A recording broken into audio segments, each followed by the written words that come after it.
Hey, Jay Carper here from American Torah. I'm experimenting with some new hardware, so I'm hoping it cuts down the wind noise a little bit, but we'll see how it goes. Reading from Matthew chapter 16, verses 13 through 20.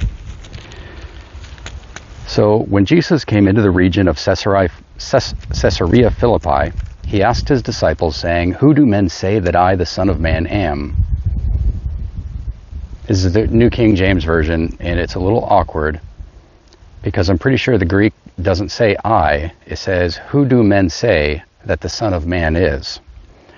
Anyways, so they said, "Some say John the Baptist, some Elijah, and others Jeremiah or one of the prophets." He said to them, "Who do you say that I am?" Simon Peter answered and said, "You are the Christ, the Son of the living God."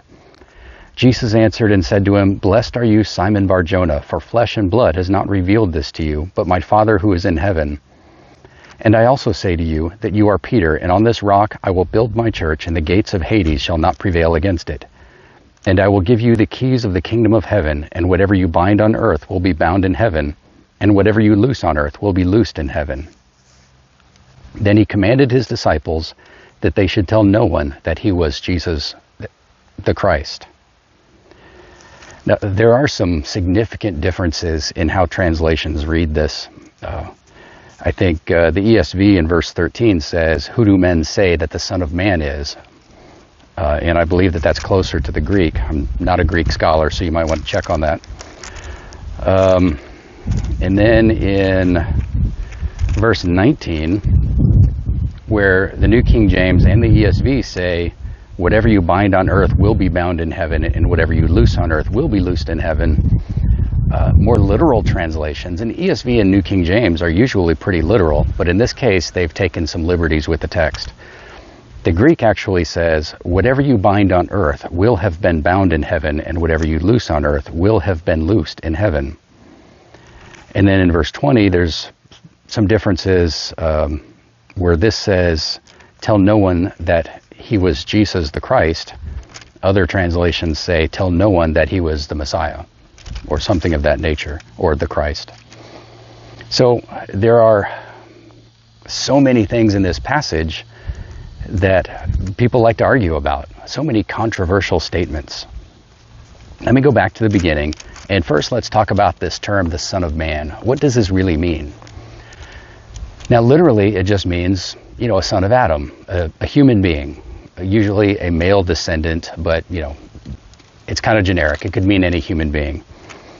Ezekiel and Daniel and the apocryphal work of Enoch use this term to refer to a prophet. Many times in the book of Ezekiel, angels refer to Ezekiel as the Son of Man, and in Enoch, in a kind of a bizarre twist, the angel turns around and tells Enoch, "You are the Son of Man," essentially telling Enoch that he's the Messiah, which is one of the reasons that Enoch does not belong in the Bible. In Daniel, however, this term Son of Man refers to the prophet in some cases, but it's also used specifically to refer to a messianic figure, which is part of how Enoch uses that phrase also. Daniel talks about the Son of Man who will be glorified and brought down to earth and persecuted, killed, and elevated back to glory at the right hand of the Father. And this is the context in which Yeshua is using this. He frequently refers to himself as the Son of Man, kind of in the third person. When he's challenged on the Sabbath, he says, "So that you will know that the Son of Man has power to heal or to forgive sins," or whatever on the Sabbath. And then he proceeds to do what he said the Son of Man has power to do. So the disciples have heard this many times. They know that he refers to himself as the Son of Man. But here in verse 13, he says, "Who do men say that the Son of Man is?" I don't think that it says, "Who do men say that I, the Son of Man, am?" So there are two ways that they could have taken this. One, they could say, "Who do people say that I am?" Or he could be asking, literally, "Who do people say the Son of Man is supposed to be?" Like, the book of Daniel is a book of prophecy, and it's full of metaphor and these crazy images of monsters and statues, and there was a lot of controversy then about the book of Daniel, just like there is now about how to interpret it. And he really could have been saying, how do people interpret this phrase, the Son of Man? How do we know who he is? And their answer, I think, is telling. They said, some say that he's John the Baptist, some say that the Son of Man is Elijah or Jeremiah or one of the other prophets. So they're saying that people argue about who the identity of this Son of Man in Daniel is, and here are some of the things that people say about him. But they know that Yeshua has identified himself as the Son of Man from Daniel. So he turns to them and he says, but who do you say that I am? Because they know that he's the Son of Man, but what does this really mean? And Peter responds and says, you are the Christ, the Messiah, the Son of the living God. So rather than talk about the identity of the Son of Man, he talks about the nature of the Son of Man. What is his mission? What is his ministry in the world? Why is he here? He's here to be the Messiah, to usher in the kingdom of heaven. And Yeshua replies to him, blessed are you, Simon Bar-Jonah, for flesh and blood has not revealed this to you, but my Father who is in heaven. If several times Yeshua told the religious leaders of the Jews that if they really understood the scriptures, they would have known who he was. They would have known that he is the Son of Man of Daniel. But Yeshua is saying here that despite all of their learning, despite even spending time with Yeshua for years, the Father, God himself, had to reveal to Peter who he really was and why he was there. And then later on he says, in this same passage, he says, I'm going to die. And Peter's like, no way, that can't be right. But he just identified Yeshua as the Son of Man from Daniel, who is to die and then be elevated to the right hand of the Father. Moving on to the next part, Peter in this, you are Peter, and on this rock I will build my church. The name Peter in Greek is Petros. It's a masculine, an altered form of the word for rock. It's, if you were to name somebody Rocky, it would be kind of like that. The actual word for rock is Petra. And Yeshua kind of turns it around and he says, your name is Rocky, and on this rock I will build my church. The question is, what is he referring to about the rock? Is the revelation that Yeshua is the Messiah, the Son of Man, is that the rock? Or is Petros the Petra? Or is Yeshua himself the rock? The prophets several times referred to the Messiah as a rock or a stone. He was a stone of stumbling, or the cornerstone. Paul says that he was the rock that followed the Hebrews through the wilderness.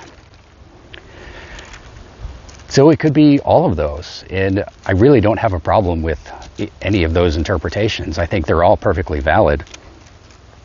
And I'll explain why Peter as Petra works here in a second.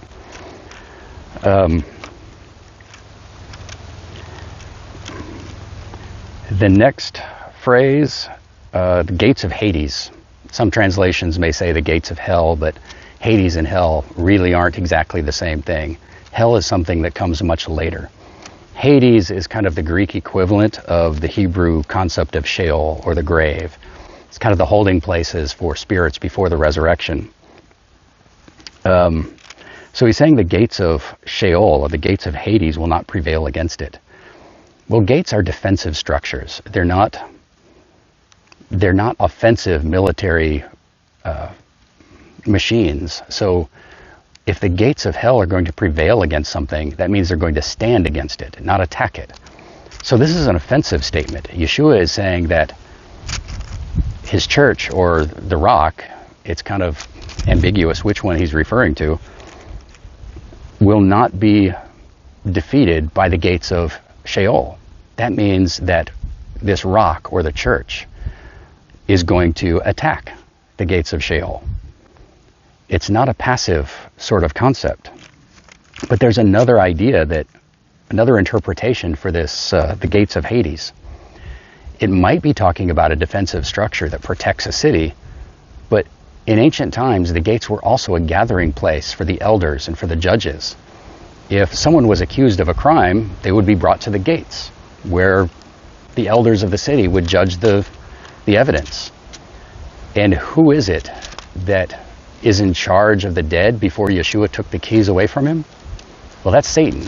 Satan is the god of the dead, the spiritually and physically dead. He's also the accuser, which is the meaning of the word Satan. So Yeshua could also be that his church, or this rock, or this revelation, will defeat the accuser. And that's a pretty awesome concept. You know, the ecclesia, I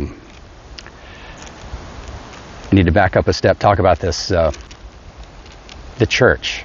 When Yeshua says, I will build my church on the Petra, whether the Petra is Peter or himself or this revelation that he's the Messiah, this word build, it doesn't necessarily mean to start something from scratch. The church didn't start in 30 AD. The English word church is translated from the Greek word ecclesia, which really means a gathering of people. So the ecclesia meant the people of Israel, the remnant of Israel.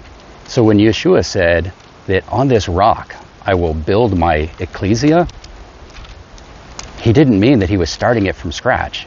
He meant that he was reestablishing it, rebuilding it, which the word behind build in that verse can also mean to refurbish or to renovate something.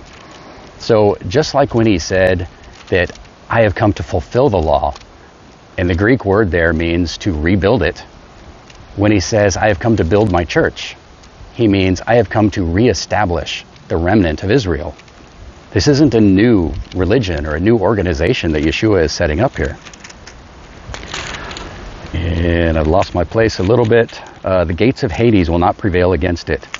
So the rock is either going to destroy the gates that protect death and thereby take ownership of the death, in which case the word Petra would more likely refer to Yeshua himself, because he is the one who defeated death.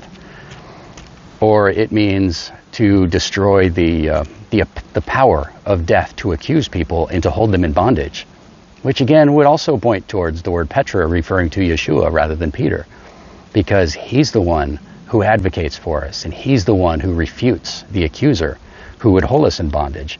He sets us free from the law of sin and death so that we can obey God without fear of condemnation. The next kind of controversial statement here, this is a big one too. He says, I will give you the keys of the kingdom of heaven. Well, what does that mean? Keys are tools for opening something. He's not saying that Peter has the ability to excommunicate somebody from the church, to deny somebody salvation. That is not what Yeshua is saying.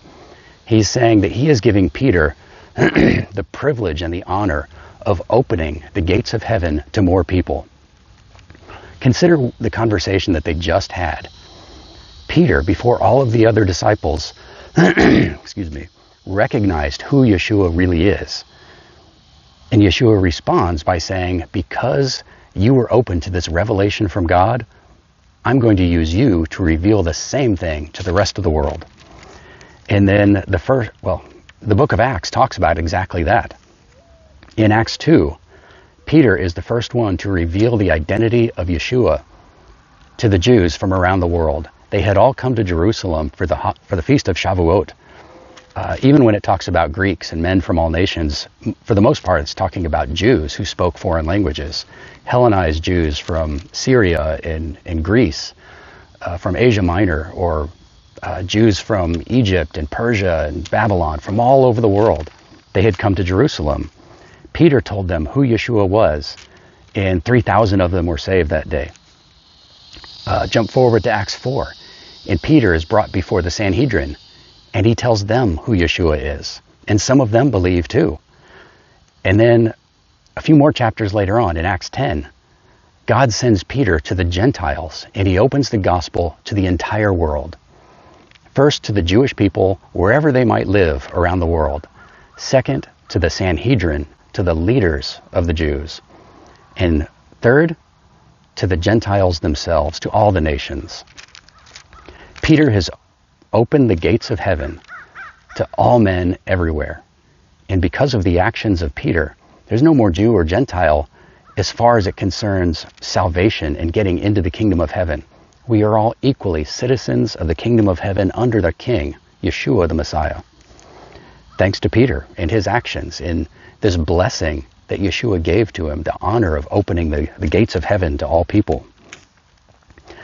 And in this same sentence, he says, whatever you bind on earth will have been bound in heaven, past tense.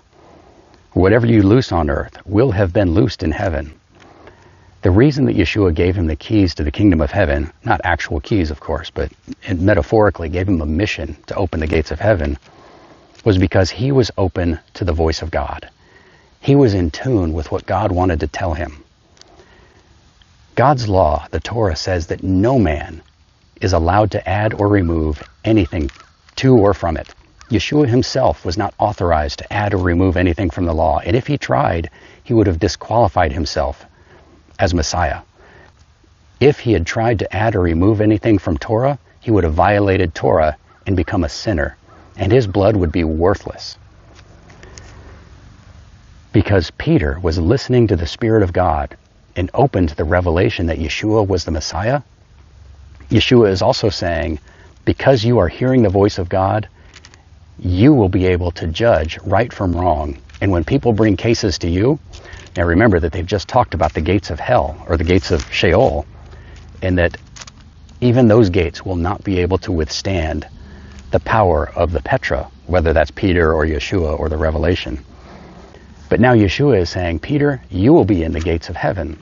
Not actual gates, but the metaphorical gates of being a judge and an arbiter, a teacher of the law. He's saying, Peter, you will be so in tune with the Spirit of God that when people bring to you questions about how to apply his law, they bring to you disputes. The Spirit will work through you, and whatever has already been bound and loosed in heaven will come right out of your mouth, and you will bind it and loose it on earth too. Peter is not authorized, nobody is authorized to change God's law, to create new commandments, or to remove commandments from God's law. Instead, Peter was given the power to understand the law so that he could teach it to others. This didn't give Peter authority over the whole church and make him the new pope.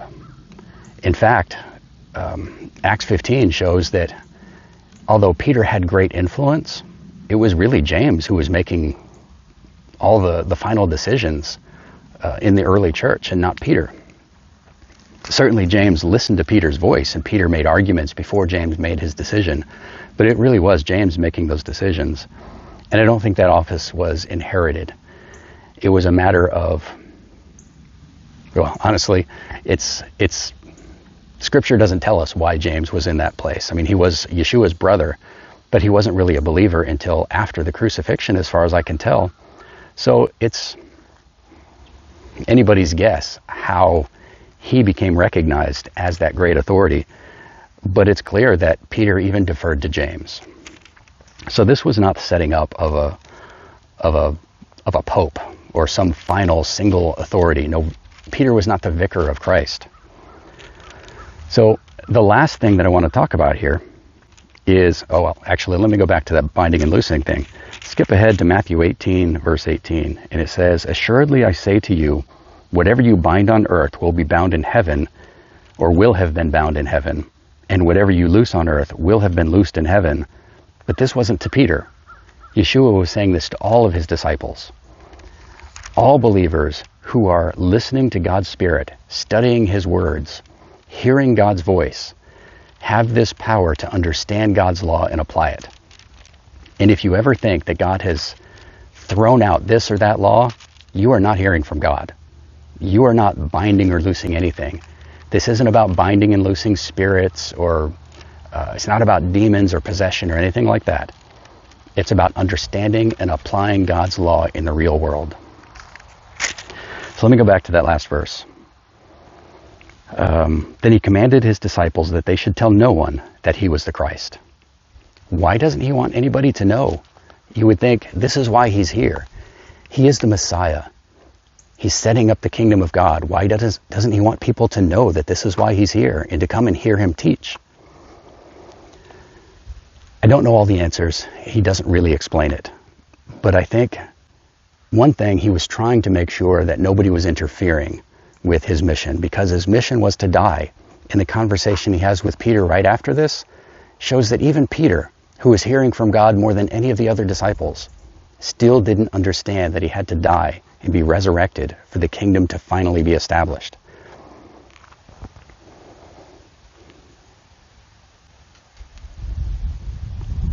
He told the disciples, don't tell anyone about this revelation that I am the Messiah,